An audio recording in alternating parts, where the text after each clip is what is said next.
वक्फ board जो बना रहे हैं उसमें आप हिंदू संगठनों के लोगों को भी डालना चाहते हैं, उसमें 2 सदस्य हिंदू देना चाहते हैं।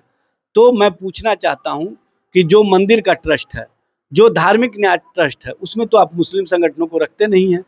तो ये दोहरी नीति और दोहरी पॉलिसी चला करके कहीं ना कहीं आप भारत के अंदर जो गंगा जमनी संस्कृति है उसको भी कमजोर करना चाहते हैं, और कहीं ना कहीं भारत का जो संवैधानिक व्यवस्था है जिसमें सभी को अपने अपने धार्मिक और मजहबी इबादतगाह और मजहबी मामले को अपने हिसाब से चलाने की अनुमति मिली हुई है, उसको भी छीनना चाहते हैं। चिराग जी बोलते कुछ हैं, करते कुछ हैं।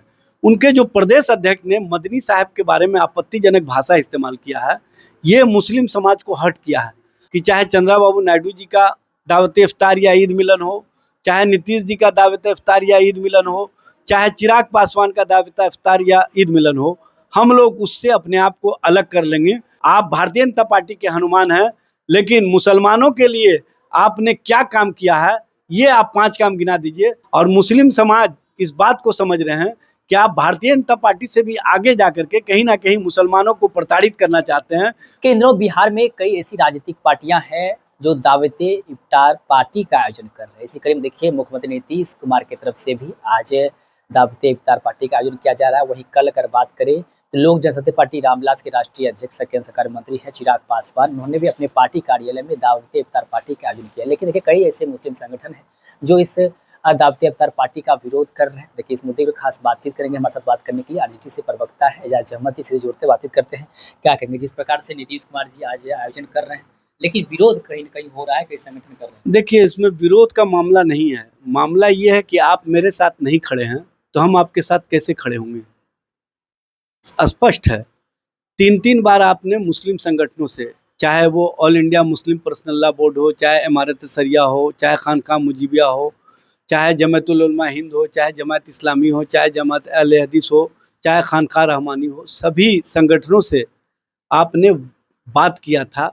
जब वक्फ अमेंडमेंट एक्ट पर आपके पार्टी के नेता और भारत सरकार के मंत्री ललन सिंह जी ने जो वक्तव्य दिया था, जो अभिभाषण लोकसभा में दिया था, वो पूरी तरह से भाजपा के विचारों पर आधारित था और भाजपा के विचारों के साथ स्वयं को जोड़ करके ऐसा लग रहा था कि भाजपा में जनता दल यू को समाहित कर दिया।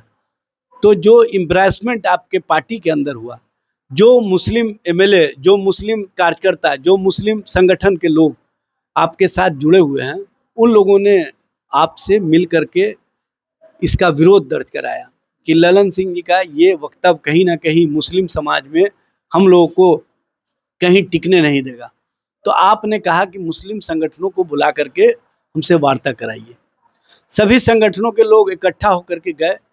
आपने सभी को आश्वस्त किया कि वक्फ अमेंडमेंट एक्ट में हम किसी भी स्थिति और परिस्थिति में आपके साथ हक तलफी नहीं होने देंगे, आपके अधिकार को कुचलने नहीं देंगे। जो भारत का संविधान कहता है उस संवैधानिक व्यवस्था को हम लागू करवाने में साथ खड़े रहेंगे आपके। लेकिन अफसोस की बात है कि जो जेपीसी का गठन हुआ, उस जेपीसी में भी आपके सदस्य रहते हुए आपने उसमें विरोध दर्ज नहीं कराया। जो भारतीय जनता पार्टी चाहती थी उसी को आपने ट्रू कर दिया, और जो विपक्षी दलों के लोग थे जो 21 सूत्री सुझाव दिए थे उसको दरकिनार कर दिया गया। और सबसे अफसोस की बात है कि जेपीसी ने इन लोगों को न सिर्फ बहिष्कार, इन लोगों को निकालने का काम किया बैठक से, बल्कि स्पष्टता संदेश दिया कि जो हम चाहेंगे, जो भारतीय जनता पार्टी की नीतियां हैं उसी के अनुसार हम वक्फ अमेंडमेंट एक्ट को पारित कराने का कार्य करेंगे। आपने जो जेपीसी ने सुझाव मांगे थे देश के आम आवाम से, उसमें 5 करोड़ से ऊपर मुसलमानों ने सुझाव भेजे थे, ईमेल के माध्यम से, लेटर के माध्यम से, व्हाट्सएप के माध्यम से, या अन्य जो तरीके, जिस तरीके से आपने मांगा था सभी तरीके से लोगों ने भेजा। लेकिन उस 5 करोड़ सुझाव को भी आपने रद्दी की टोकरी में फेंक दिया। आप जब 5 करोड़ लोगों के सुझाव को रद्दी की टोकरी में फेंक देते हैं, आप जब विपक्षी दलों के 21 सूत्री सुझाव को मान्य नहीं करते हैं, तो कैसे माना जाएगा कि आप वक्फ अमेंडमेंट एक्ट में जो भारत का संवैधानिक व्यवस्था है, जो भारत का संविधान कहता है, उससे अलग जाकर के काम करेंगे। तो इसी कारणों से कहीं ना कहीं मुस्लिम संगठनों को लगा कि सीए के मामले पर जनता दल यू भारतीय जनता पार्टी के साथ खड़ी नजर आई। जो 3 तलाक के मुद्दे थे उस पर भी भारतीय जनता पार्टी के साथ खड़ी नजर आई। और भारतीय जनता पार्टी का जो भी एजेंडा होता है उसके साथ नीतीश जी, चंद्रबाबू नायडू और चिराग पासवान खड़े नजर आते हैं। तो इन संगठनों ने कहा कि आप दोहरी राजनीति करते हैं। आप एक तरफ कहते हैं कि हम सेकुलर कैरेक्टर के हैं, हम मुसलमानों के हितैषी हैं, और दूसरी ओर मुसलमानों के विरोध में जो भी कानून आता है आप उसके साथ खड़े हो जाते हैं। भारतीय जनता पार्टी के एजेंडे की राजनीति को आप कहीं ना कहीं मजबूती प्रदान करते हैं। इसलिए फैसला हुआ कि जब आप मेरे साथ नहीं तो हम भी आपके साथ नहीं। इसीलिए फैसले में सामूहिकता के साथ ये फैसला हुआ कि चाहे चंद्रबाबू नायडू जी का दावत इफ्तार या ईद मिलन हो, चाहे नीतीश जी का दावत इफ्तार या ईद मिलन हो, चाहे चिराग पासवान का दावत इफ्तार या ईद मिलन हो, हम लोग उससे अपने आप को अलग कर लेंगे। और उसके साथ साथ मुस्लिम समाज से अपील किया गया कि चूंकि आपके आबो वाजदाद, आपके कब्रिस्तान, आपके मस्जिद, आपके इमामबाड़े, आपके मदरसे पर कहीं ना कहीं जो धार्मिक स्वतंत्रता मिली हुई है भारत के संविधान के अंतर्गत, उसको कुचलने का कार्य किया जाएगा इस अमेंडमेंट एक्ट के बाद।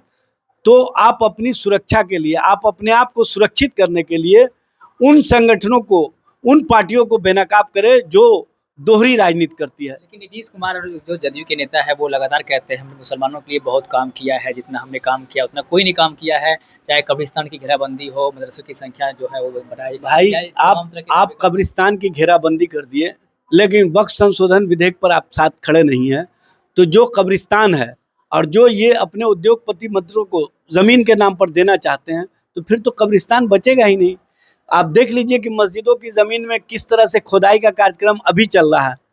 अगर ये वक्फ अमेंडमेंट एक्ट पास हो जाएगा तब ये जहां चाहेंगे, जैसे चाहेंगे उस मस्जिद को अपने अधीन कर लेंगे, उस मदरसे को अपने अधीन कर लेंगे, उस कब्रिस्तान को अपने अधीन कर लेंगे और कहेंगे कि ये सरकार के अधीनस्थ जमीन है, इसको हम जिसको चाहेंगे उसको दे सकते हैं। तो इस तरह के मामले समझने की आवश्यकता है। और आप क्या कर रहे हैं, वक्फ बोर्ड जो बना रहे हैं उसमें आप हिंदू संगठनों के लोगों को भी डालना चाहते हैं, उसमें 2 सदस्य हिंदू देना चाहते हैं।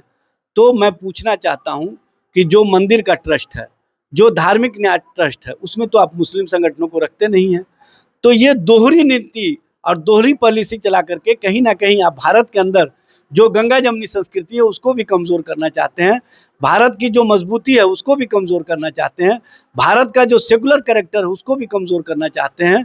और कहीं ना कहीं भारत का जो संवैधानिक व्यवस्था है जिसमें सभी को अपने अपने धार्मिक और मजहबी इबादतगाह और मजहबी मामले को अपने हिसाब से चलाने की अनुमति मिली हुई है, उसको भी छीनना चाहते हैं। इसी कारणों से मुस्लिम संगठनों ने कहा कि जब आप मेरे साथ नहीं तो हम भी आपके साथ नहीं। बहिष्कार को लेकर चिराग पासवान का भी बयान सामने आया। उन्होंने भी कहा है कि मदनी साहब को लेकर खास करके कहा है कि हमारे जो संबंध है, पुराने रिश्ते बहुत अच्छे उनसे रहे हैं, लेकिन उनको यह भी सोचना चाहिए कि वो जिनका बहिष्कार कर रहे हैं, जिनका वो समर्थन कर रहे हैं, वो मुसलमानों के लिए कितना काम किए हैं, वो अंदर झाँक करके देखे।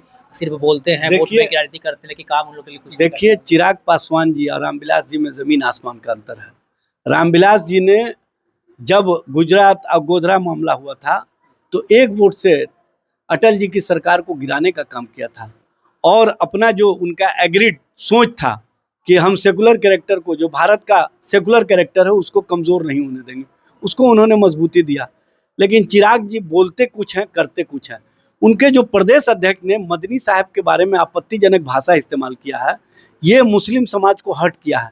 और मुस्लिम समाज इस बात को समझ रहे हैं कि आप भारतीय जनता पार्टी से भी आगे जाकर के कहीं ना कहीं मुसलमानों को प्रताड़ित करना चाहते हैं, मुसलमानों के साथ अन्यायपूर्ण व्यवहार कर रहे हैं। आपकी जो नीति है वो किसी भी दृष्टिकोण से मुसलमानों के हित में नहीं है, मुसलमानों के प्रति नहीं है। आप भारतीय जनता पार्टी के हनुमान हैं, लेकिन मुसलमानों के लिए आपने क्या काम किया है ये आप 5 काम गिना दीजिए, तब मैं मान लूंगा कि चिराग जी आप सही अर्थों में रामविलास जी के पद चिन्हों पर चल रहे हैं। देखिए, हमारे साथ बातचीत कर रहे थे आरजेडी प्रवक्ता आजाद अहमद, जिन्होंने साफ कहा चिराग पासवान को लेकर के कि मुसलमानों के लिए आपने क्या काम किया है, 5 काम गिना दे। आप बीजेपी के हनुमान हो सकते हैं, लेकिन मुसलमानों के लिए आपने कुछ काम नहीं किया है। वही देखिए नीतीश कुमार पर भी हमला किए हैं। उन्होंने कहा कि बार फोर्स अधिनियम को लेकर के जो उनका राय है वो कहीं न कहीं भारतीय जनता पार्टी के पक्ष में रहता है, मुसलमानों के हित में ये लोग बातचीत नहीं करते हैं, तमाम मुद्दे को लेकर के बातचीत करते हुए क्या कुछ कह रहे थे, वो आप सुन रहे थे। आप भी अपनी राय प्रतिक्रिया हमें कमेंट बॉक्स के माध्यम से दे सकते हैं। आप देखते हैं लाइव बिहार, आप सभी का बहुत-बहुत